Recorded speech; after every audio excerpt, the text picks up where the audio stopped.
आइए आज जानते हैं रसोई की संजीवनी के बारे में। क्या आपको पता है कि किस पौधे को जगत जननी के रूप में माना गया है?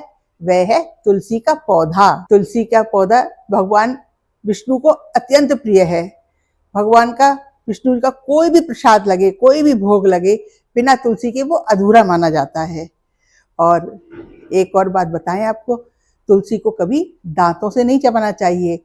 ये आध्यात्मिक और वैज्ञानिक दोनों ही तरीके से गलत है, क्योंकि तुलसी में पारा होता है जो दांतों के इनेमल को खराब कर देता है। तुलसी के पत्ते को हमेशा या तो पानी के साथ निगल लें या फिर चाय या काढ़े में इस्तेमाल करके उसका प्रयोग करें। और तुलसी को अदरक और शहद के साथ लेने से ये गले के खराश, कफ, खांसी, सर्दी, ये सब में बहुत फायदा करती है। आयुर्वेद में इसे प्राणवाही औषधि माना गया है।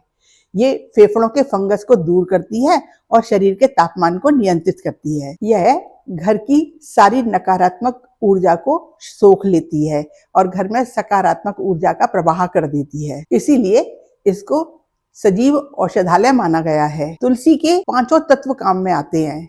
इसका जड़, इसका तना, इसके पत्ते, इसकी मंजरी यानी फूल और बीज, ये सभी बहुत ही उपयोगी होते हैं। सबका विभिन्न प्रकार से उपयोग किया जाता है। ऐसा माना जाता है कि तुलसी के पौधे को रविवार के दिन जल नहीं चढ़ाया जाता। पौराणिक मान्यताओं के अनुसार इस दिन, क्योंकि ये भगवान विष्णु की बहुत प्रिय हैं और ये उस दिन उनकी भक्ति में निर्जला व्रत रखती हैं, कहते हैं कि उस दिन जल चढ़ाने से उनका निर्जला व्रत खंडित हो जाता है। तो इसलिए रविवार के दिन, और कहीं कहीं पर यह भी मान्यता है कि एकादशी के दिन तुलसी पर जल नहीं चढ़ाना चाहिए, ना ही तुलसी का पत्ता तोड़ना चाहिए। अगर बहुत ज्यादा आवश्यकता हो तो आप उसे एक दिन पहले आप पत्तों को तोड़ के रख सकते हैं। इसके पत्ते 8 से 10 दिन तक खराब नहीं होते। पुराने घरों में तो बड़े बड़े आंगन हुआ करते थे, तो आंगन में तुलसी का पौधा लगता था। आजकल के घरों में बालकनी होती है, बालकनी में तुलसी का पौधा लगता है। आमतौर पर ये सभी के घरों में होता है। हिंदू घरों में तो सभी घरों में पौधा लगाया ही जाता है।